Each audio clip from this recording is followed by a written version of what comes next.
nañ leen bu baax di kontaan dellusiwaat fii ci seen émission champ contre champ ñu jagleel ko tey situation bi nga xam ni moo am si daara yu kawe ci biir réew mi dañ ko gën a faram-fàccee ci li nga xam ne jot nañ ko gis ci ay xew-xew waaye itam taxaw ci liggéey gi nga xam ni kilifa yi am nañu yéene jëmmal ko muy réforme ñuy wax jëm ci enseignement supérieur bi loolu yëpp dinañ ko waxtaanee ci biir émission bi waaye tamit xool naka lañ koy defee ak itam naka la ñuy def ba associé si partenaires yi nga xam ne yëpp ñooy daal di sekk lii di université publique yi suñu gantay mooy professeur Babou Diène nekk directeur de l'enseignement supérieur public kilifa gi dalal jàmm si jotaay. Merci beaucoup madame kontaan na bu baax ci invitation bi di leen sant bu baax a baax a baax. ñu taxaw ci direction bi nga jiite liggéey gi naka la tëddee. waaw bëggoon naa balaa may wax ci suma direction ma masawu ñi nga xam ne ñooy waajuru Abdoulaye Ba.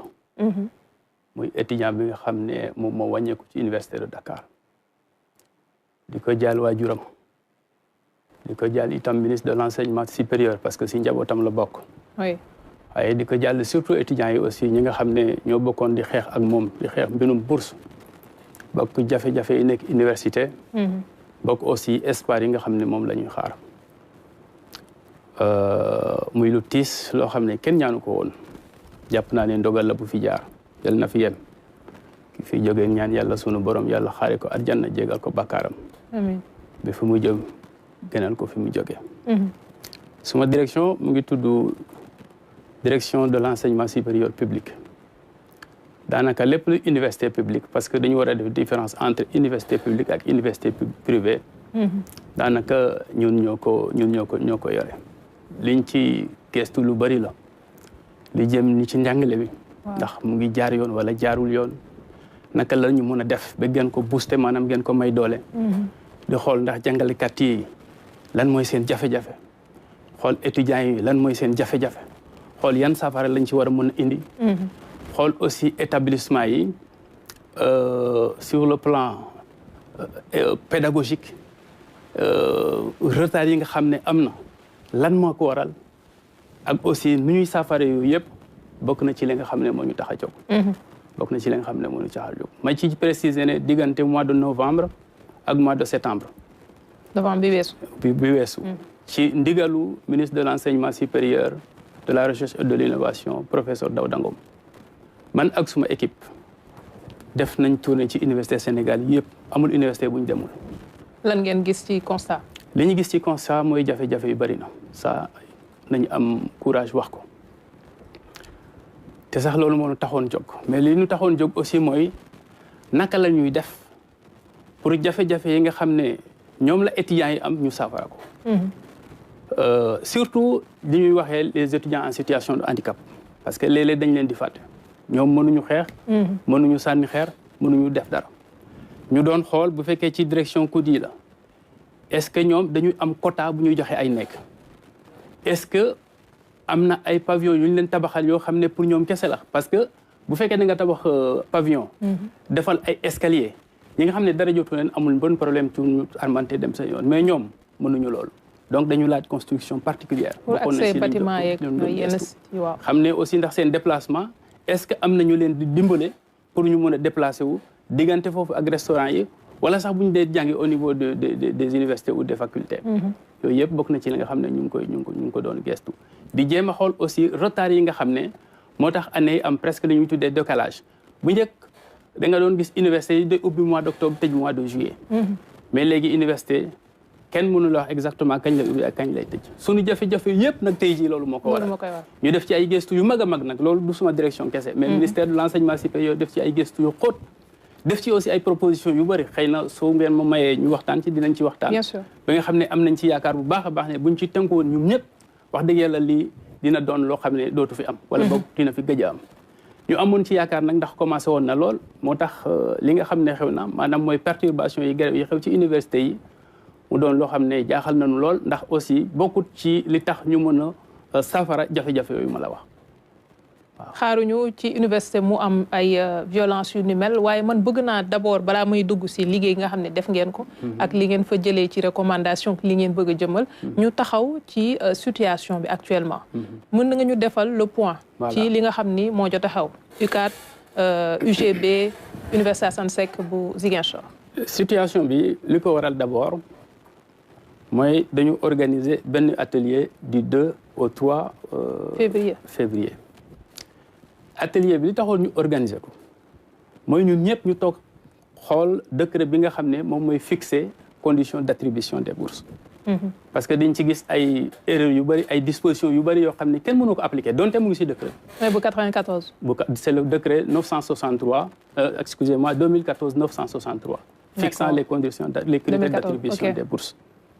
pour ñu mën cee déggoo ñu invité ñëpp nag parce que bëgguñu woon mu nekk étudiants yeeg ministère rek su boobaa bu problème amee rek xëy na ku ne da ngay dem di wax fii di wax fële. ñu invité étudiants yi ci 70 yi 36 yi ay étudiants lañu. ok 12 yi ñu ngi jógee Dakar yeneen universités yi des yëpp. am na représentant 4 représentants ça fait 36 au total. ñu invité représentant dialogue social ñëw toog. Au conseil du dialogue social. Parents d'élèves yi ñu ñëw toog. La société civile fekkee nañ ko. Les syndicats PER waa SAES ñëw toog. waa SIDES ñu nga fa woon. les PATS ñu nga fa woon. waa COSIDEF ñu nga fa woon vraiment. ndaje bu inclusif. voilà bu inclusif nga xam ne tous les parties prenantes ñu nga fa woon. wax dëgg yàlla waxtaan bi ñu amoon ci yaakaar gu rëy parce que tàmbale na ci bismillahi rahmani rahim di wéy ba ñu jeexal presque la première matinée ak plénière yi. léegi nag bi ñu demee añi ba dellusiwaat ba war dugg ci commission yi ci la jafe-jafe yi commencé. jafe-jafe yu commencé étudiants yi jël décision ñoom dañuy ñibbi jéem nañ naxante ak ñoom pour ñu toog mais ñu jàpp ne ñoom daal dañuy ñibbi parce que xëy na mbir mi ni muy doxee moom gisewuñ ko noonu. mais lan ngeen leen wax ba ñu ne dañuy. alors li tax ñuy ñibbi mooy dañu poser direction des bourses benn question léegi ndax di nga fay rappel yi wala doo fay rappel yi direction des bourses ne leen question boobu ñu ngi ciy tontu ci commission yi comme yéen a ngi ci biir commission yi dem leen ngeen discuter ko ci commission yi ba pare su ngeen ñëwee plénière bi di ngeen ci am réponse. d'accord ñu ne leen du sax question boobu mais bépp question boo xam ne bu ngeen ci am réponse rek dugg leen ci commission yi ñetti commission la woon. ñu waxtaanee ko foofu bu ñu ñëwee plénière bi ñu waxtaan ci ñun ñëpp. ñu ne non ñoom balaa ñuy continuer dañ ciy tontu par force buñ ci tontuwul ñoom dañuy ñibbi li moo waral problème bi. alors waxtaan yi malgré ça teewul am ngeen bébét continuer li nga xamante ne boobaa léegi yéen a koy entamé ci liggéey. ba ñu demee ñibbi aussi kon daan nañu waxtaan yi ci demi journée bi des le lendemain ñu ñëwaat parce que c'était prévu pour 2 jours ñu def ko ci 2 jours yi. rapport bi ñu ngi koy bind parewul mais premier draft bi pare na. oui waaw léegi nag étudiants yi suñu bi ñu defee noonu ñu génn commencé lu bari ñu ngi koy wax man nag foofu laa xaw a amee tuuti quand même lu ma xaw a jaaxal parce que dama yaakaar ne suñ dee waxtaan pare gunu tënkuñu dara décidé wuñu dara. wax dëgg yàlla xëy na mënoon nañoo xaar ba ñu pare ne lii ak lii moo rusee si ndaje bi mais tollooguñu foofu mais. bi ma leen dégloo démb parce que am na benn émission bu ñu leen invité démb ñu ne point bi nga xam ne moom la ñu laal te presque tàmbali nañ ko mooy fay rappel yi. bon mu xaw ma jaaxal parce que bu ngeen fàttalikoo mois d'octobre ak mois de novembre étudiants yi grève nañ fi lu yàgg problème rappel boobu lañ doon grève man bu ñu demee ba lever seen mot d'ordre dama yaakaar ne loolu mu ngi suñu ginnaaw. moo tax man aspect boobu boolewuma ko woon sax nag. man yeneen point yu ñuy waxtaane pour man foofu laa doon xaar. mais bi ma leen dégloo dem ci benn émission seen naataango ci invité leen. loolu la ñu wax ma soog a comprendre ne nag xëy na loolu moo tax. alors professeur Daouda Ngom bi ñu ko fi dalal ci kër gi jotoon na wax ne am na audit boo xamante ne nii bu ngeen ko def ngir daal di xool yorinu bourse yi en tout cas ci enseignement supérieur public liggéey googu yemb na wala tàmbaleegoo leen. waaw moom laa doon wax léegi rek audit bi def nañ ko. bi ñu defee audit bi ba pare mu wone yu bëri yoo xam ne faw ñu xoolaat ko. mu mel ni dafa am ay pratiques yu fi am wala boog yu fi doon am yoo xam ne décret bi autorisé wu ko boo gisee nuy waxaat waxu décret bi c'est parce que application décret bi problème bu rëy la ma jox la ay quelques exemples. oui boo jëlee décret bi en son article 10. dafa ne la pour nga am bourse. yaa ngi ko war a amee ci sa résultat bac wala sa résultat licence. wala sa résultat master. loolu mooy bépp étudiant bu nekk première année. bi nga nekkee terminale wala bi nga amee bac amoo moyenne bu baax bi amoo bourse. tant que amoo licence pour des masters mënatoo am bourse. te pourtant loolu kenn du ko appliqué. dañuy def bu fekkee première année yow nga amoo bourse boo jàllee deuxième année rek ñu jox la bourse décret bi bu waxul loolu. beneen exemple décret bi dafa ne boo nekkee master 2 astafurlaay boo nekkee master su fekkee amoo licence mention bien parce que pour nga dem master da ngay am licence mais def ne tant que amoo licence ak mention assez bien au moins mënoo am bourse loolu kenn tamit appliqué woon loolu bu ñu ko appliqué woon ñu bëri ci étudiants yi duñu am bourse ñun aussi ci xalaat yi ñuy dem ba ñuy interroger doomu professeur Babou Diène doomu directeur RTS doomu député tel ou doomu ministre tel oui. est-ce que yaakaar na bourse pour mën a mën ses études pendant que am na ay doomu baadoolo yu nekk Fongolimbi ñu nekk Sing Boyar wala ñu nekk dans des villages les plus reculés te amuñu bourse est-ce que jaarul yoon ñi nga xam ne seen bàyyi seen revenu may na leen ñu mën a jël en charge seen doom yi ñu bañ leen jox bourse pour favoriser ñi nga xam ne seen bàyyi dañoo néew doole def tuuti solidarité ak générosité loolu kenn arrêté koy mais mu ngi ci xalaat yi mais décret bi waxul loolu mais su fekkoon ne waxtaanoon nañ ba d'accord ci loolu ci décret bu bees bi ñu nar a defar mënoon nañ ko ci dugal moo tax ñu bëggoon ñëpp teew beneen élément bi ci nekk te décret bi moo ko wax naa la ko sànq maanaam boo nekkee première année wala nga nekk deuxième année première année amoo bourse nga passé en classe supérieure maanaam nga dem deuxième année da ngay daal di am automatiquement bourse entière te passé en classe supérieure boobu dafa am ñaari façon parce que pour nga jógee L1 maanaam licence 1 dem L2 da nga war a am 60 crédits mais système LMD ni ñu ko organisé dafa introduire lu ñu tuddee par passage conditionné maanaam boo amee 42 crédits may nañ la nga dem deuxième année par exemple mais da ngay leb 18 crédits yoo xam ne di nga leen fay maanaam pour nga jógee licence dem master tant que fiyuloo ko mënoo fa dem donc xam nga kooku en réalité passé wul parce que amul aussi même mérite que ki nga xam ne am na 60 crédits pourtant ñoom ñëpp la ñuy jox bourse entière d'accord est-ce que jarul ñu jéem leen sanctionner aussi de façon différente puisqu'ils ne présentent pas les mêmes résultats mais yooyu ay xalaat la rek de yoo xam ne aussi il faut vraiment ba préciser ko kenn retenir ko agum ça a fait l'objet de discussion moo taxoon ñu bëggoon étudiants yi fekkee ko parce que ñoom la gën a intéressé malheureusement ñu dem seen yoon mooy ay firnde rek ay exemple mais des na yeneen yoo xam ne ñu ngi ci décret bi boo xam ne décret bi moom faw ñu càmbaraat ko parce que c'est pas applicable en l'instant gis nga problème mu rappel boobu ñuy wax problème bi ci nekk mooy étudiant bi nga xam ne da nga nekk première année nga am bourse ñoom ñëpp fi ma lay wax nii tey état bi amelul kenn arrière parce que fay nañ leen seen bourse parce que kooku yéen a ngi respecté calendrier paiement calendrier paiement le 5 de chaque mois bourse yi fay nañ ko yow bu fekkee yaa ngi réseau yi Facebook chaque fin du mois nga ñu ne la tel jour bourse yi dañ koy fay mais boo gisee léegi nag rappel boobu nuy wax moom laa la doon bëgg a expliquer boo nekkee première année mosoo redoubler nga am bourse dès le mois d'octobre ñu fay la sa bourse parce que boo redoubler sax du tere nga am sa bourse par contre ki nga xam ne dafa redoubler woon ba pare faw ñu teewlu ba xool ndax moom passé na en classe supérieure pour ñu fay ko de la même façon ki nekk licence war a dem master xam nga LMD 3 sortira le L c'est la sortie licence le M c'est la sortie master le D c'est la sortie doctorat donc boo ñëwee licence le passage de la licence 3 au master n'est pas automatique da ngay defar dossier déposer dossier bi ñu étudier dossier bi ñu sélectionner la wala ñu bañ laa sélectionner mais kooku mën na ko jox bourse tant que sélectionné wuñ ko d'accord léegi nag ñooñu la ñuy wax ne ñi ñuy sélectionné période bi ñu toogoon kenn sélectionné wu leen nañ leen rappeler bourse yooyu parce que dañ leen ko war a jox ñu ne leen mais yéen boobu vous n'étiez pas encore étudiant amu leen woon carte d'inscription parce que liy firnde ne étudiant la mooy inscrire certificat d'inscription muy premier argument de la direction des bourses deuxième argument de la direction des bourses mu ne leen le paiement de ces rappels n'a pas été budgétisé nee naa la rappel yi moom ça se trouve nulle part dans le décret ma ne ça n'a pas été budgétisé troisième argument mu ne leen loolu su ma ko defee je commets une faute de gestion te Cour des comptes saa yu ñu fi ñëwee c'est moi qui suis justement comptable de cette erreur mais mënuma ko def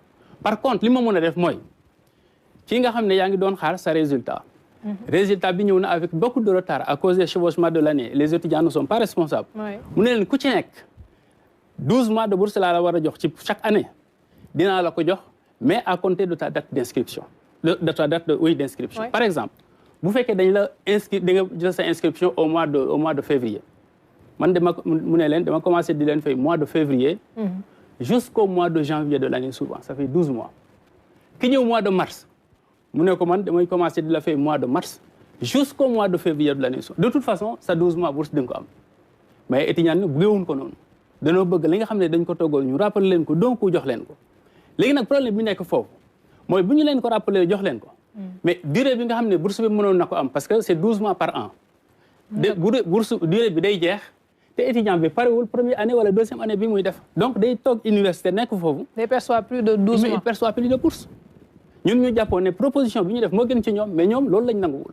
Alors, et moi, je me rek te loolu nag moo créé confusion bi chaque fois bu ñu waxee ay rappel la réponse de la direction des bourses moi je ne dois rien à personne. Pour les explications que je viens de vous donner tout à l'heure. Le ministre dégg nañ ko sax muy wax ne c'est un malentendu mais dama bëgg a taxaw fenn. C'est-à-dire li nga expliqué nii leer na. mais li ma bëgg a wax mooy. c'est-à-dire ki nga xamante ne nii moom joxagoo ko bourse nga ne ko da ngay xaar mu inscrire. alors que calendrier bi nu mu déréglé wax nga ko sànq. nekkul ci ndoddam du responsabilité am. est-ce que jaaduwul woon ngeen bàyyi ba tënk.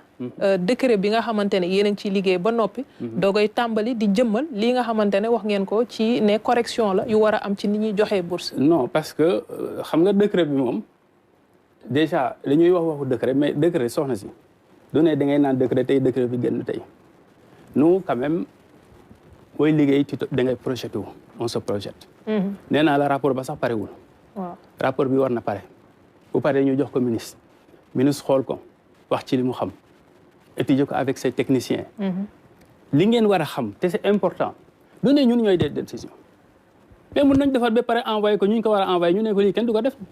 le dernier mot si kilifa yi lay jógee ci kaw justement ce ne sont que des propositions et même les propositions ne sont pas encore définitivement arrêtées kon kay précipitation amu ci mais il faut qu'on se projette ñu am suñu vision di ko définir étendre ko dans le temps mais ça ne veut pas dire que dañ koy def léegi wala suba wala ginnaaw suba non. sauf que ñoom li ñu leen di gën a plaider mooy problème rappel boobu te problème rappel boobu c'est la responsabilité du directeur des bourses pour les raisons que je t'ai donné. nee na mënu ma fay ndax su ma fayee kaso laa jëm par exemple ma mu tënkee ko noonu. voilà léegi nag problème bi ci étudiants yi nee nañ daf ko war a mën a fay parce que daan nañ ko def. waaw ce qui est vrai ah dañ ko daan def moo tax ma ne la dafa am ci rapport ci décret bi yu ci nekk yoo xam ne wax dëgg yàlla application bi problème la maintenant ña ko daan def ah la taxoon ñu koy def ak ñi koy def te dara du leen ci fekk. en fait décret bu 2014 moom ngeen nekk léegi di appliquer. moom la ñu nekk di appliquer ba tey ñu la wax. est-ce que waxtaan jiitu na ko pour wax leen ñu xam ne désormais textes yi dañuy jëfee li nga xamante ne nii mooy liñ ci tënk. parce que xëy na li nga doon wax sànq ay tolérance la yu doon am. ci at yi jàll. aram étudiants yi dañuy waxtaan ak ñoom tout le temps man miy wax ak yow bés bu yàlla sàkk. damay waxtaan ak ñoom dañ may woo dama leen di woo bu loolu weesoo du 26 au 28 décembre. oui dañu organiser nu mu tudd atelier à Saly Portudal xam nga atelier bi quel était le titre renforcement des capacités en dialogue social. pour ñu xool nu ñuy waxtaanee bu nuy waxtaan nu ñuy waxee xam nga yaa ngi leen di déglu yaa ngi ñuy déglu. waaw léeg-léeg nga gis ay kàddu yu teganuwul. pourtant jaru ko parce que la violence verbale ou la violence physique ne fait rien avancer. loolu yëpp ñu waxtaan ci. ban koy def c'est parce que président de la République moo santaane woon ne nañu généraliser les comités sectoriels de dialogue social. ma xamal la ne ministère de l'enseignement supérieur de la recherche et de l'innovation mooy premier ministère bi nga xam ne taxawal na comité sectoriel de dialogue social. oui étudiants yi bokk ci nag am ci ay représentants au nombre de 3 si je ne m'abuse. pour te dire que amul dara lu ñuy nas nga xam ne jëm na ci étudiants yi bokk na ci li nga xam vraiment ça intéresse particulièrement les étudiants te duñu leen ci boole. balaa loolu au mois de juillet passé bi ñuy organiser agenda national de transformation et de l'enseignement supérieur toutes les réformes dont on parle là ñu ngi ci biir foofu mais ñoom ñu ngi ci commission yi moo tax bii yoon bu ñu ñëwee ñu ne dem leen commission ñu ne du vraiment mu xaw ma jaaxal parce que ni ma leen xamee woon ak sens de responsabilité bi ñu doon jëmal nangu discuter am ay arguments léeg-léeg sax ñu wax ay arguments yoo xam ne yëpp da ngay nangu ne lii moom lu yenu maanaa la. ma ko doon rafetlu lu baax ci moom moo tax lii xawoon ma bett tuuti ci ñoom mais boobu ba léegi parce que dañu meroon aw ma jot pour ñu échanger waat yaa ngi ma doon wax defal un peu la situation sànq maa ngi lire le communiqué de CELS la coordination des étudiants de Saint-Louis. ma leen di féliciter au passage parce que seen communiqué yi dañuy wax lu am solo bu ma ko doon tënk ci traduction neexul mais nee nañ ñoom du ñu def benn violence duñu yàq dara mosuñu yàqunu dara te duñu mos a yàq ma koy rafetlu. ma koy rafetlu parce que la destruction des infrastructures amul njëriñ d'autant que université boo dem wax na la tant de problèmes là am te c'est des problèmes essentiellement infrastructurels kon ñoom bu ñu jëlee décision boobu moi j'applaudis et je les félicite. Je leur tends la main ñoom ñëpp nag au-delà des étudiants de Saint-Louis parce que quelle que soit la situation dinañ toog waxtaan amul benn conflit au monde qui ne finisse pas par la concertation et le dialogue. Donc le dialogue est inévitable. Moo tax je profite de votre tribune pour lancer un appel vibrant à tous les étudiants du Sénégal, vraiment à plus de retenue, à plus de dépassement, pour qu'ensemble on puisse mener la concertation et le dialogue afin de trouver des solutions définitives. La solution définitive aux crises récurrentes yi nga xam ne moom la ñu jànkoonte ci enseignement supérieur mooy calendrier désarticulé. Gis nga bu fekkoon ne calendrier bi jaar na yoon kenn du wax waxu rappel. Waaw da ngay ñëw mois d'octobre jàng sa njàng mois de juillet nga jeexal du ñu xëccoo dara. Qu'est-ce qui est fait léegi pour que calendrier bi respecte? Très bonne question. Ce qui est fait mooy on a signé avec le ministère de l'enseignement, quand je dis on a signé avec toutes les universités un contrat de performance. Le premier indicateur, le premier acte, parce que contrat de performance, xaalis bu ñu leen di jox la, mais par tranche, suivant que les indicateurs ou les objectifs soient atteints ou pas. Premier indice bi ci gën a fort, c'est le retour à un calendrier académique normal. Ñu ciy def le directeur général de l'enseignement supérieur, que je salue au passage aussi, di ciy def ak recteur yi évaluation presque toutes les 2 semaines. Ñu amoon yaakaar lool ne à partir de janvier 2027 cette question est derrière nous, c'est définitivement réglé. Et je dois même vous dire que fii may wax ak yow nii am na ay UFR yoo xam ne presque elles ont retrouvé des années académiques normales. D'accord. Moo tax grève bi muy pour man personnellement muy tiis ndax bu continuer nii du baax. Parce que campus UCAD du baax. Ñu tëj. loolu benn élément la dina ñëw ci campus UCAD s'il vous plaît. Loolu benn élément la bi ñuy def pour dépasser cette phase là. Deuxième élément bi ñuy def aussi c'est puisque infrastructure yi doyuñu léeg-léeg da ngay dem étudiants yi naan la sunu salle de cours yi doyuñu sunu amphi yi doyuñu wooteelul ñëw doo am foo toog et cetera ba tey ci contrat de performance bi ñu accordé une place importante à la digitalisation des enseignements dans certains secteurs te loolu aussi dafa ànd ak jamono. En plus de cela beneen problème yi nga xam ne dafa doon tardeel enseignement yi ñu ne la prof yi motuñu on n'a pas tel prof on n'a pas tel prof mais tey jii le président de la République dafa autoriser université yi jox leen 500 postes yoo xam ne ñoom ñëpp war nañoo professeur enseignant chercheur ñu war a fonctionner à partir de cette année 2027 janvier 2027. Pendant 12 ans on n'a pas recruté autant de professeurs et les 500 postes c'est pour cette année. L'année prochaine il y aura 500 postes, l'année suivante il y aura 500 postes, ça fera 1500. D'accord. ba tey aussi boo yàkkamtewul mun naa la dolli beneen élément bi ci tegu mooy importance yi ñu war a jox aujourd'hui les ISEP. ISEP mooy Institut supérieur d'enseignement professionnel ñu am ci 6 yoo xam ne ñu ngi fonctionner mais ñu war ci dolli dans 2 ans au plus tard yeneen 8 ISEP. Semaine bale passée mag ak ki ko jiite ci cadre projet bi def nañ visite de site au niveau du Sénégal pendant plus de 2 semaines. Site bu ñu war a tabax ISEP dem nañ gis site ba waxtaan ak nit ñi xool ci yan condition lañ ko mën a tabaxee parce que aussi site yooyu bu fekkee ISEP yooyu taxaw na chaque ISEP dafay jël 3000 étudiants par an au bout de 2 ans ça fait 24000 étudiants. Loolu bu ñu ko defee aussi place yi doyul amuñu laa dafay permettre de désengorger Dakar. Gis nga li xew Dakar li koy gën di waral aussi ci lu bari mais Dakar c'est une bombe à retardement. Da ngay dem fekk ci néeg yi presque 20 étudiants ci biir nekk. ñu am ay jafe-jafe yu bari parce que loolu tam aussi population bi nekk Dakar ci biir université wala ci biir campus social bi wax dëgg yàlla dafa laaj ay mesures d'accompagnement yu bari étudiants yi aussi yàgg di koy joytu xëy na état bi aussi def na ci ay efforts yu rëy mais beneen vision am na boo xam ne war na mën a tax ñu désengorger Dakar pour trouver des solutions également à ces problèmes muy ISEP yi te ISEP yi aussi le mérite ce n'est pas que ça c'est que c'est des enseignements courte durée, je vous pose une question en éliminaire, qui sont des enseignements en alternance, une partie qui se fait dans le cadre des ISEP, de l'école, mais une bonne partie qui se fait dans le cadre des entreprises. Et même les programmes sont définis en rapport avec les entreprises, parce que la formation doit être une formation en adéquate avec la demande du marché du travail. Samedi passé, je suis allé Bandafassi avec le président de la République, où il pose la première prière de l'ISEP de Bandafassi, que le coordinateur interviewe d'ailleurs, ISEP Industrie. Si vous êtes de là, vous avez passé, donc vous savez très bien de quoi je parle. Pour te dire que la solution est là. Et aussi, nous avons un yakar bu baax a baax. Li ñu bëgg rek mooy vraiment ñëpp dal. Ñu continuer waxtaan yi ñëpp dal liggéey bi ñu fexe mu antu te wax dëgg yàlla am nañ yaakaar bu baax a baax ne dina antu ba nga xam ne horizon 2050 objectif yu ñu fixé dinañ ko am parce que horizon 2050 l'agenda li mu défini pour l'enseignement supérieur et la recherche c'est la formation d'un capital humain de qualité pour un développement durable ñun ci loolu la ñuy liggéey moo tax may wax souvent suñu vision du vision wu génération étudiants yi non étudiants yi dañuy jàll ñun ñi dañuy dem nos stations sont des stations éphémères mais ce qui est important c'est le Sénégal te nañ xam ne ñun ñëpp ñoo ko bokk te 2050 liñ ci bëgg mooy loolu ma la wax léegi vraiment la formation d'un capital humain xale yi dañ koy wax toujours nous sommes l'avenir de demain etc. Je suis d'accord ils sont l'avenir de demain mais nag il faut qu'on construise cet avenir ñoom ñëpp mënuñ ko tabax ñun kese mënuñ ko tabax moo tax je veux que on se serre la main qu'on mutualise nos forces pour aller de l'avant. doon benn pour mu mën a nekk lu ñuy jëm mooy suma gis-gis. ma taxaw ci UCAD parce que sànq maa ngi koy wax. lire nañ communiqué.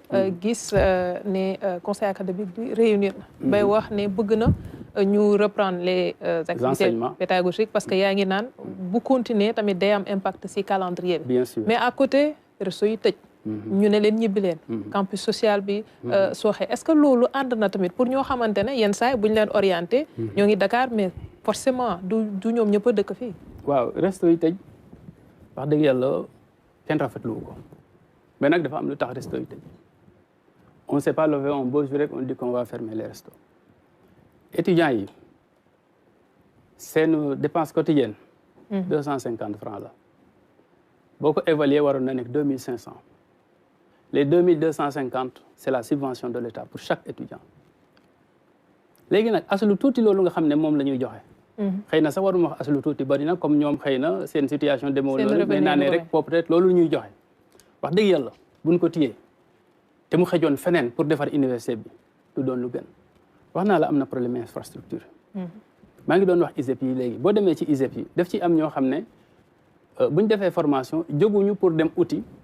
liggéey ci entreprise wala feneen mais dañuy bëgg a def li ñuy waxee dañuy bëgg a nekk ay entrepreneur ñun sax ñu ngi travailler ci benn projet bu tudd le statut de l'étudiant entrepreneur mais ñooñu aussi bu ñu paree bëgg a nekk entrepreneur ils reviennent vers nous parce que ñooñu aussi damay waxtaan ak ñoom def nañ ak ñoom séminaire ci biir ministère ba ñu ne ñu li gën a doon seen jafe-jafe tey bi c'est les mesures d'accompagnement te mesures d'accompagnement yi li ci jiitu c'est le financement donc contribution étudiants yi noonu laa ko mën a tuddee à travers tickets yi ñuy joxe dafa am solo trop pour le financement aussi des autres infrastructures buñ ko téyee itam day xaw a doy waar loolu moo tax ñu leen di ñaan wax dëgg yàlla yàgg nañ di ko def ci wàllu ñu leen dal nañ góorgóorlu. jeunesse sans ticket forme de lutte là aussi. Je suis entièrement d'accord mais c'est une forme de lutte catastrophique pour l'État.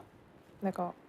Et ensuite quand je dis une forme de lutte catastrophique pour l'État mais également pour les étudiants parce que état moom mooy financer li nekk ci université yi te bu amul lu mu financer aussi du fa def dara. te jox naa la un exemple concret léegi. ak yeneen revendication xam nga étudiants yi boo xoolee presque revendication bourse xëy na moom mooy gën a indi coow mais seen revendication yi yemul foofu kese de te souvent c'est des revendications fondées loolu aussi nañ ko nangu yoo xam ne ñun amoon nañ yéene revendication bu ñu posé rek ñu indi leen solution immédiate mais nag il faut que ñu dimbale ñu aussi à trouver des solutions et à concrétiser des solutions. waaw jàng gi ndax bu ñu ko defee noonu ñu tàmbaliwaat ko ci biir UCAD te amuñu ñoom fu ñuy lekkee. fu ñu dalloo loolu moom naka la ñuy def léegi pour trouver solution. bu dee koo xam ne 250 bi moo ko të. mu nar a génn ci biti ci mbedd moo gën a cher. benn condition rek moo si nekk nañu góorgóorlu waxtaan ak seen morom yi ne leen journée sans ticket gars yi bàyyi nañ ko jàmm ne ñooy parce que nag même balaa li xew di xew. yotoon nañ ubbi restaurant bi. waaw li tax ñu ubbi ko mooy étudiants yi nangu ñu joxe ticket. yaa ngi ma naan defal le tour sànq bi may ñëw situation bi xew Ziguinchor dañoo xëy ubbi restaurant ba. waaw ne leen ñëw leen restaurant bi ubbi na ñu xëy commencé journée sans ticket ñu tëjaat restaurant yi. ci ndékki bi waaw ci ndékki bi la xam nga yow tam aussi wax dëgg yàlla dafa xaw a doy waar. dafa xaw a doy waar léegi mesure bi ngay wax ci ICAD ah non tuddoo ko sax peut-être ça c'est le communiqué on peut mais je peux vous donner l'information quand même. c'est la suspension des amis. suspension xam nga bu ñu waxee suspension moom français la c'est à titre provisoire rek. dalal xel yi la rek. décision négandiku la waaw vraiment décision négandiku rek mais kenn defu ko pour faire mal non man de loolu laa ko jàngatee et je pense que waa ICAD aussi loolu duñ ko contredire. léegi interlocuteurs yi ñan lay doon bu ñu suspendre te ñu xam ne njiit yi ñooy nekk ci bopp amical. C'est la question que tout le monde se pose. C'est déjà un problème quand même parce que il faut le dire les interlocuteurs reconnus sont les délégués que les étudiants ont élus. C'est ça la vérité. mais bu fekkee ne aussi dañu suspendre amical yi mais terewul aussi ñu waxtaan parce que y a des structures et d'ailleurs j'en profite pour remercier aussi toutes les bonnes volontés ñuy ñëw ak ñun di faciliter le rapprochement des positions sànq rek bi may ñëw am nañu ma woo ne ma dem nañ seeti étudiants yi waxtaan nañ ak ñoom dañoo bëgg a gis ministre waxtaan ak moom utal leen ñu rendez-vous utal leen ñu audience utal naa leen audience mais on a fixé l'audience parce que nag gis nga aussi ministre Daouda Ngom ku ko xam ne du nitu ay te moom ni muy gérer direction ba ou du moins le ministère ba léegi c'est par la concertation, un dialogue constructif et une capacité d'écoute extraordinaire. Li ma la ciy dolli wax naa la sànq étudiants yi ce sont nos neveux, ce sont ils ont l'âge de nos enfants, etc., etc. Mais ce sont aussi nos étudiants. Man, bien que je sois directeur de l'enseignement supérieur public, su may cours université Gaston Berger dama koy def ñu ngi may déglu su dee du dëgg nañ ko wax. ñi nekk ci direction ba yëpp nekk ay professeurs d'université. à commencer par le directeur général. saa woo demee mercredi fac de droit buntu ba mu fekk la fa di jàngale ay couram. Ce sont nos étudiants que nous avons aussi en face de nous. oui. ñu bëgg leen lu baax parce que nit ki doo ko fermer pour mu yàqu. bu nu sañoon ku képp ku nekk koo former. li la gënal mooy mu remplacer la fi nga nekk. donc li am nii xëy na ay décisions ñu jël la mais vraiment j'ai envie de dire c'est des décisions qui sont prises la mort dans l'âme neexul kenn. alors ma taxawaat ci benn point parce que bu ñu waxee seen nekkin aussi gis nañu situation bi bu mu dégénéré violence yi nga xam ne moo am ci biir université bi te violence boobu noonu saa su nekk dañuy yëkkatiwaat di teg sur la table franchise universitaire di wax ne saa su nekk bu yëngu amee dañuy violer franchise universitaire ndax takk der yi saa ñu dugg see si biir mu indi jéeya lan moo am ban sañ-sañ lañu may recteur ak naka la ñuy def ba lii nga xamante ne dund nañ ko ak le cas Abdoulaye Ba mu bañ a amaat. alors franchise universitaire xëy na ñu bëri dañ koy wax te liiruñu aussi la loi campus social mooy fi étudiants yu dëkk. bokkul ci franchise universitaire. le texte est là su la neexee ma lire la ko wala ma jox ko le texte est là. gis nga le campus social étudiants yi fi ñu dëkk. c'est comme le quartier de Colobane le quartier de Grand Dakar. ginnaaw raay nu neex policiers yi mun nañ fa dugg te duñu tàggu kenn duñu tàggu recteur duñu tàggu keneen parce que li ñu warul fàtte ne suñu sécurité mu ngi ci loxo police renseignement yi ñuy am ñun duñ ko am donc ils n'ont pas à se justifier devant nous li ñuy def c'est à la hiérarchie qu'ils vont rendre compte pas au recteur pas à quelqu'un d'autre bu ñu décider ne dañuy dugg am nañ seen raison yoo xam ne ñun duñ ko maîtriser.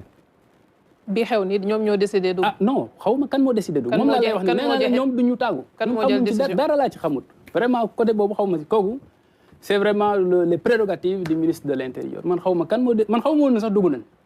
il a fallu ak image yi li mu doon défilé en journée yëpp si si effectivement jour boobu laa romb ci laa soog a xam exactement comment ça s'est passé parce que amoon naa rendez-vous dans ci côté yi foofu jaar corniche en ce moment-là les étudiants étaient au front.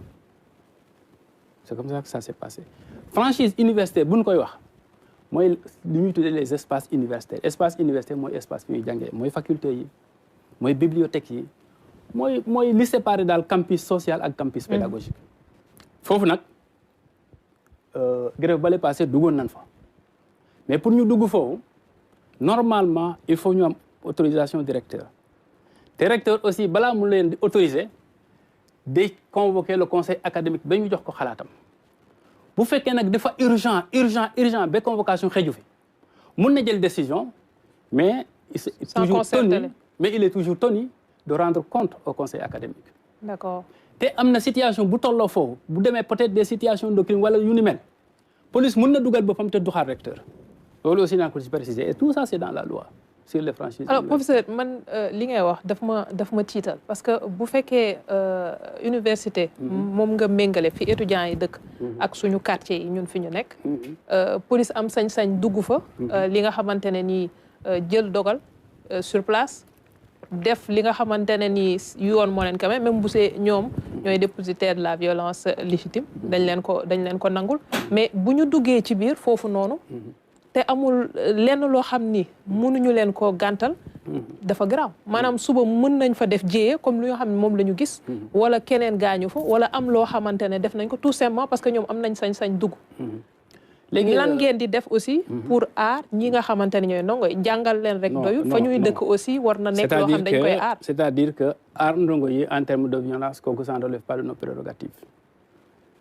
ñun nous sommes des techniciens nous sommes des enseignants force de l'ordre sécurité défense xamuñ ci dara kenn duñu tàggu ci lenn la violence on la condamne de quelque côté qu'elle puisse venir mais nag li ci dem ci violence xamuñ ci dara nañu fa duggee la tax ñu dugg foofu lañ war a def ba dootuñ fa dugg ñun loolu bokkuñu ci. Finalement qui est responsable? Est-ce que laaj naa la ko man xaw ma. yow yaay directeur de l'enseignement supérieur public. c'est que nga coiffé université. mais lu fa voilà xew normalement war nga ñu mën a wax lan la. ma coiffé université dans le domaine de l'enseignement dans le domaine de la pédagogie dans le domaine de la recherche mais non pas dans le domaine de la défense et de la sécurité ça ne relève pas de mes prérogatives. sa ndongo bu yegsee ci sa amphi ak nu mu mënta mel yow yitteelu la l'essentiel mooy li nga ko nar a jox rek ci xam-xam ci ngay taxaw. non attention est-ce qu'il est bien est-ce qu'il est pas lii loolu yitteelu la. il faut à l'université distinguer deux choses et d'ailleurs c'est pourquoi il existe le ministère de l'éducation nationale et le ministère de l'enseignement supérieur en vérité nous sommes tous des éducateurs mais ñi ñuy recevoir fii nekkatuñu ay xale yoo xam ne dañ leen di éduquer bu fekkee fa ñu jógee ba léegi kenn éduqué leen du ne ñun ñoo leen di éduquer léegi ni ñuy ñëwee rek ñun nga leen di jàppee. Mais li gën a relier le professeur d'enseignement supérieur à son étudiant, c'est vrai qu'il y a cet aspect-là, mais le plus fondamental, c'est la transmission. Je ne dois même pas dire la transmission, c'est l'échange de savoir. Parce que autant on donne aux étudiants, mais autant également les étudiants nous donnent. Nous ne sommes pas pour di jàngale léeg-léeg dañuy jàng lu bari ci étudiants yi mais wax dëgg yàlla du ñun ñoo leen di wax ni nga solo baaxul yow ni ngay xoolee baaxul yow tax ngay doxee ni non kooku à l'université loolu ñun dépassé nañ ko d'autant que léegi ñu ngi wax franchise universitaire. Bon, il y a quand même une certaine liberté qu'il faut reconnaître aux uns et aux autres. Mën nañu xaar bañ a gisati violence ci biir bërëb bu mel noonu. C'est tout ce que nous souhaitons. Et c'est à cela que nous travaillons. Lan ngeen ciy def. Yan jéego ngeen di def pour que au moins ngeen mën ci am. liñ ciy def mooy fexe avoir des années normales pour que les enseignements se déroulent normalement muy benn ñaar ñu fexe ba désengorger université yi ba nga xam ne pression choc bi fa nekk dina wàññeeku bu baax. Parce que dañuy wax violence mais bu fekkee yu mel noonu am na ñëpp dugg man mon sentiment profond c'est que nos étudiants ne sont pas violents parce que nous sommes avec eux dans les espaces man de ñi ma ci am ñu ci bëri sumay xarit lañu man je considère que a priori jusqu'à preuve de contraire que nos étudiants ne sont pas violents et souvent l'expérience l'a prouvé xam nga mouvement de masse yu mel noonu doo xam kan moo dugg kan moo dugg doo xam kan mooy étudiant ak kan mooy dul étudiant quelquefois aussi les étudiants sont infiltrés aw ma ci benn preuve mais je sais que quelquefois aussi nit mën na jógee fële def foofu loo xam ne dañ koy jiin étudiants yi te du ñoom loolu tam lu mën a am la. sa njiit dafa wax ne ay politique dañoo làqu ci ginnaaw. ñi nga xamante ne ñooy yenn étudiants yi. ngir def loo leen loo xam ne. servir peut-être ay intérêt politique la mais du étudiant nu mu war a taxawee. lu am la. suma njiit c'est un ministre de l'enseignement supérieur, de la recherche et de l'innovation. di dem tout le temps en conseil des ministres di jot ay informations yoo xam ne jotuma ko bu ko neexee mu am lu ma ci compal bu ko neexee mu bañ ma wax dara question boobu aussi wax dëgg yàlla xaw ma ci lu bari. ni nga ko déggee noonu laa ko déggee bi mu koy wax waaye loolu moom mënuma ko firndeel. infrastructure yi nga xamante ne moo nekk ci université am na lu ci jot a yàqu ak violence yi nga xam ne moo jot a am. en tout cas waa Saint-Louis de ci seen communiqué jàpp naa ne foofu dara yàqu fa Dakar nag je crois qu'il y a quelques dégâts même boo xoolee image yi nga xam ne am na ay quelques dégâts yoo xam ne quand même am na Dakar. estimation defoo leen pour évaluer xam. non estimation aussi balaa nga koy def il faut nga bàyyi bi mbir mi dal parce que déjà université gis nga ne mu mel temps yi étudiants yi nee nañ leen ñu génn nañ dem nañ yow mënoo di dugg foofu di filmer wala ngay naan damay def ay estimation non estimation moom balaa nga koy def da nga bàyyi bi yëpp daal et d'ailleurs boo defee estimation tey jii suba mu am leneen lu xew du am sens il faut ñu bàyyi ba lépp pare xëy na à tête reposée certainement on va faire une estimation pour voir ce que les dégâts ont donné ou pas. Infrastructure universitaire premier ministre am na ci kaddu yoo xam ne jot na ko yëkkati ne bëgg na fii ak fin 2026 mu yemb. évolution liggéey bi ci li nga gis. ndax dinañ respecter les délais. waaw la directive du premier ministre c'était ça en réalité que tous les chantiers soient finalisés avant la date du 27 décembre. Ministre des infrastructures Déthié Fall bi mu ñëwee. xam ngeen li mu ci jot a def. il a fait le tour des chantiers xam ngeen ne am na ñu sanctionné pour des raisons diverses. waaw man miy wax yow étudiant ISEN université El Hadj Ibrahima Niass de Kaolack campus de Kaffrine ci tournée boobu ma la doon wax ci ISEP yi yàggul dara c'était au mois de janvier xamatuma exactement date bi il faut que je vérifie. ànd naa ak ñoom ba ci infrastructure yu bees yi parce que foofu li desoon rek mooy raccordement électricité yi. te ba ma demee fekk naa ñuy raccorder électricité yi donc jàpp naa ne foofu moom ça va être fonctionnel bientôt. waaw dans d'autres universités aussi il y a des progrès immenses mais am na ay universités yoo xam ne ba tey quand même ay jafe-jafe am na fa parce que en même temps dem naa ci surtout Kolda ci biir tournée boobu ma lay wax foofu moom liggéey bi commencé na bu baax mais liggéey boo xam ne dañ ko arrêté woon la. mais ni ma gisee bâtiment yi ni ñuy taxawee ak jour ba moo fa dem muy samedi te ñoom ñuy continuer di liggéey ma am yaakaar ne xëy na aussi. lañ leen wax tax nañu gën a góorgóorlu bu baax. gardien ba lañ laa fa fekk ñoom lañ ma booleel ma laaj ko ma ne ko mais léegi lii kañ lañ koy délivrer mu ne ma xamul de ma ne ko mais léegi kon gars yi ñëwoon nañ tey mu ne ma parce que man 17 heures laa fa dem ñu ne ma ñu ngi soog a dem léegi foofu itam wax dëgg yàlla il y a des avancées très notables. réforme yi nga xamante ne engagé ngeen ko. contenu enseignement yi da ci bokk ci li nga xamante ne moom la ñuy joxe wala déet. parce que démb bu ñuy déglu premier président de la République ci li nga xamante ne rek mooy conseil des ministres wax na si nañ fexe système enseignement supérieur bi ñu méngale ko ak li nga xam ne mooy standard yi am au niveau international. tudd na tamit yeneen yoo xamante ne lu mel ni recommandation yi nga xam ne moo génn ci waxtaan yi ngeen defoon yaa ngi ko doon wax sànq mu soxal enseignement supérieur ak recherche. ñu jéem a jëmmal recommandation yi mais de façon consensuelle fan ngeen toll ci liggéey boobu. xam nga. sànq bi ñuy waxtaan maa ngi naan le mois de juillet dañu organiser benn rencontre bu ñu tudd agenda national de transformation de l'enseignement supérieur de la recherche et de l'innovation sur la demande du président de la République. Ouverture des travaux c'est le président qui l'a présidé à CICAD. rapport bi génnagul mënuma ci wax lu bari. donte lire naa ko mais rapport bi fi mu ne nii mu ngi ci mun naa la wax sax ne mu ngi entre les mains du ministre. mais rapport ministre bu ko xoolee ba pare ba xool lim ci wax lim ciy xalaat. ci la koy jox président de la république rek mooy décider wax naa la ko sànq. mais nag mun naa tontu benn question rek boobu moom dama la koy baaxee rek mooy lu ñor président te mu koy wax toujours xam nga ñoom li ñu bëgg a construire Sénégal dañ koy wax. mooy un Sénégal juste prospère et souverain. et dans le cadre de la souveraineté ça n'a rien à voir avec le rapport hein. li président di demander mooy la prise en charge des savoirs endogènes loolu moom ñun ñëpp ñoo ci taxaw ñoo ci bokk d'accord noonu laa ko mën a waxee. les savoirs endogènes mooy yaa ngi gis ci programme yi ñu jàngale ay Victor Hugo ñi jàngale Machiavel. te programme bi amul benn partie bu ñu jox Cheikh Ahmadou Bamba wala ñu jox ko El Hadj Malick te wax dëgg yàlla am nañ ay valeurs yu ñu mën a tiitaroo ak yu mel noonu mën a multiplier exemple yu bëri. dama am yaakaar ne itam mbëbëtu président boobu moom faw ñu tenir ci compte. on ancrage des enseignements dans les curricula des curricula vraiment dans les valeurs du terroir. wàllu recherche. ak innovation ñu taxaw si parce que nekk na loo xamante ne yaa ngi muy wax sànq ci biir université. bërëbu weccente xalaat la. ci wàllu xam-xam. li nga xamante ne ministère mu ngi koy def.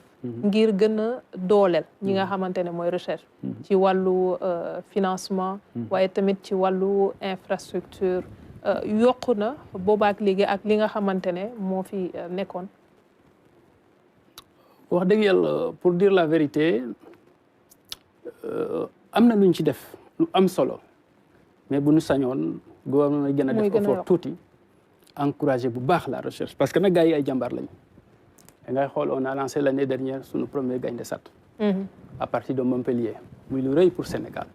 Je crois que deuxième bi sax ñu ngi ci waaw j'ai vu il y a pas longtemps benn transplantation rénale à IHO bu Ouakam bi waaw par exemple nga xool tey jii ku xaw a feebar tuuti xaw a am un peu de moyen rek yaa ngi dem France pourtant gars yi dañoo xarañ xëy na am na suñu laboratoire yi wala recherche bi ni ñu ko financé woon peut-être que yooyu yëpp mën naa dañ donc li may def rek mooy au-delà de mon ministre parce que le ministre c'est un chercheur d'abord c'est un professeur d'université professeur titulaire des universités xam ne li may wax bu baax wax dëgg yàlla ñun de en tant que chercheur bu ñu sañoon daal mu yokku waaw mu yokku daal doon na gën a baax trop ci Sénégal ñu ngi koy ñaan xëy na président bu fekkee mu ngi may déglu ah bu ñu gën a bàyyi xel dina baax lool waaw pour étudiants yi nga xamante ne ñoo nekk biti réew parce que jàppale gi tamit bokk na si ñi nga xam ne ñu ngi dem ci biti di jàngi lan ngeen di def pour que mu bañ a nekk tamit ñoo xam ni bu ñu demee ba état bi accompagner leen ba noppi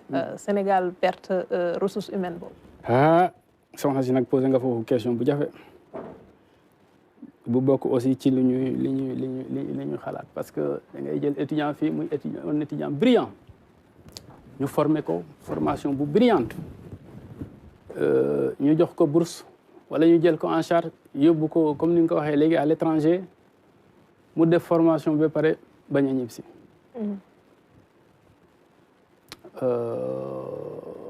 alors wax dëgg yàlla bu ñu sañoon ñu ñëw servir Sénégal mais nag ci côté boobu aussi man j'ai changé de position parce que dafa am benn réunion bu mu fekkee ay ñu am xam-xam yu kawe am expérience yu rëy voyager lu bëri nekk vraiment dans les grandes instances internationales ñuy waxtaan am ko wax yu mel noonu mu ne leen mais il faut faire attention parce que ñooñu fa ñuy nekk ñoom ñëpp dañuy dimbale Sénégal dans beaucoup de domaines et ils font la fierté du Sénégal parce que aussi loolu mooy jox Sénégal un rayonnement international bi nga xam ne philosophie tey bu ñu tuddee Souleymane Bachir Diagne nga xam ne adduna yëpp xam nañ ko ñu ne Sénégalais la mais titre la ci ñun dans le domaine de l'histoire ñu ne Mamadou Diouf kooku suñu fierté la et domaine yi mën naa comité yëpp donc le fait que ñu dem taxul ñu bàyyi réew mi loolu il faut ñu koy sóoraale le fait que ñu dem taxuñu ñu bàyyi réew mi seen ba pare aussi dañuy dimbale réew mi parce que relation yu ñuy am foofu dañuy permettre waa réew mi aussi ñu ciy profité keroog loolu kooku waajooju loolu la wax keroog après mu argumenté ko avec des exemples concrets yu ma dul mën a tudd parce que c'est un peu particulier mais depuis loolu aussi dama xoolaat tuuti sama position terewul nag au niveau interne am na li ñuy def parce que boo xoolee léegi presque ay bourses étrangères mayetuñ ko wala boog asul tuuti lañ ciy maye par contre dañu créer li ñuy tuddee les CPGE les classes préparatoires aux grandes écoles ñu ngi Thiès ñi nekk foofu c'est des élèves extrêmement brillants daaw dañ leen organiser woon benn concours pour ñu fexe au lieu que ñu dem extérieur ñu dugal leen ci les grandes écoles d'ingénieurs au Sénégal parce que le Sénégal manque d'ingénieurs on en a peu comparé à la Tunisie comparé au Maroc et cetera te liy développé ab réew aussi ingénieurs ci lañ bokk mais ba ñu defee les concours internationaux ci grande école ay Minpon par exemple au niveau international ils ont eu d'excellents résultats bi nga xam ne balaa ñu jóg sax dem nañ bu yàgg parce que ñooñu boo leen fi téye it am nañ droit demal seen bopp li nga mun kay mooy bañ leen financer waaw te xam nga boo xoolee Europe ki xamul dara amul dara mënul dara moom la ñuy dàq mais buñ amee ci yow yaakaar bi nga ñëwee li ñu lay njëkk a proposé mooy ngay jël nationalité Marie Ndiaye xaw ma ndax xam nga ko am déet elle a publié Femme puissante waaw mais man mii def naa ci moom article di wone ne Marie Ndiaye c'est un écrivain africain une écrivaine française et cetera mais awuma ci ndam parce que récupéré nañ ko ba fi mu ne nii boo koy classé ci littérature française nga koy classé mais doo ko classé ci littérature africaine loolu itam c'est un autre combat qu'il faut mener. Femme puissante que j'ai lu. Voilà, alors vous avez lu. ma ñëw ci crise yi. bi la yoon lan mooy message bi nga xamante ne. di nga ko def jëmee ci étudiants yi appel bi parce que. gis nañ ñi ñu tegoon loxo une bonne partie bàyyi nañ leen. C'est ça. Quelques njiit ñoo ci des. ci ñi nga xamante ne ñu ngi jiite aussi ay structures. lan mooy doon tey kaddu gi nga xam ne yëkkee nga ko jëmee ci ñoom pour que ñu mën a dellusiwaat ci table négociation yi. li may njëkk a def rek mooy vraiment sant sunu borom bu baax a baax a baax a baax et me réjouir de la libération de 97 étudiants sànq laa ko lire bi may ñëw ma kontaan ci lool parce que aussi décrispation dafa baax jàmm dafa baax te loolu aussi conditions yi buñ ko amul bu fekkee étudiants yi dañuy daw yaakaar ne bu ñu jaaree fii policiers yi jàpp leen nangam doo mën a waxtaan ak ñoom. donc ñu libérer leen c'est déjà une très bonne chose je m'en réjouis léegi nag. ak ñi des aussi. waaw ñi des je crois que 3 ñoo des xaw ma aussi lu tax ñu téyel maa ngi leen di ñaanal ñu génne leen le plus rapidement possible. mais fi ma commencé foofu laay terminer di ñaan étudiants yi ñu gën a ànd ak dal di ñaan étudiants yi aussi ñu gën a def preuve de responsabilité ba nga xam ne dinañ mën a réunir les conditions d'un dialogue franc et sincère. xam nga loolu mënu taxoon jóg ci atelier bi. mu jeexee ni mu jeexee mais ba ñu terminer atelier bi le directeur des bourses dafa def point de presse conclusion bi ci point de presse mooy je tends la main aux étudiants ma porte est ouverte nañu ñëwaat ñu waxtaan te ba muy wax ak yow foofu la taxaw. ba fi may wax ak yow foofu la taxaw donc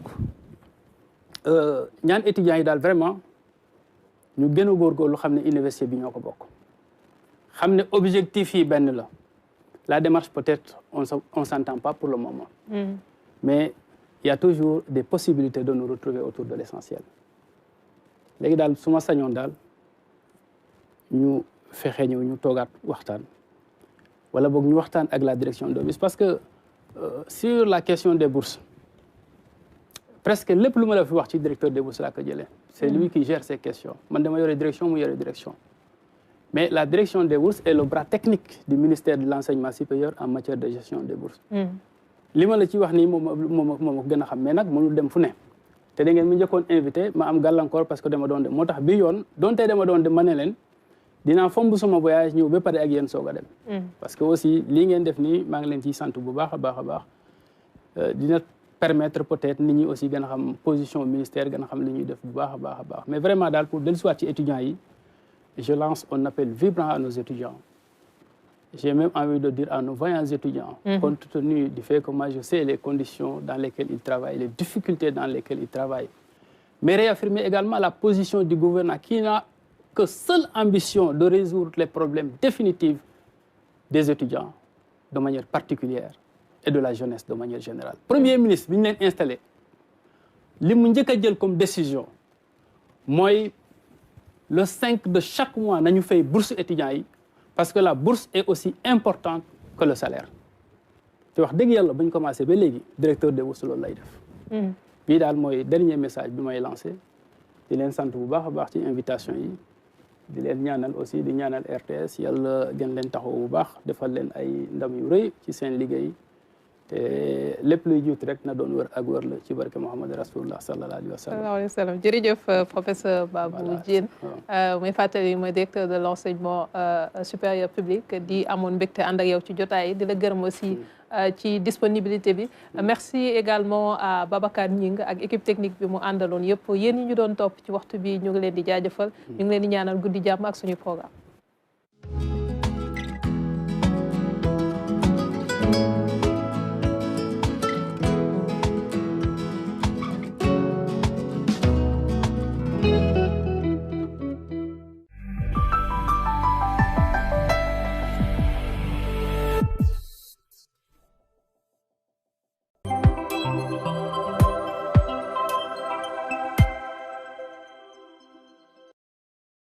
Variété de jeux pour tous les goûts sur OneXBet, OneXGames. Amusant à jouer, rapide à gagner. En matière de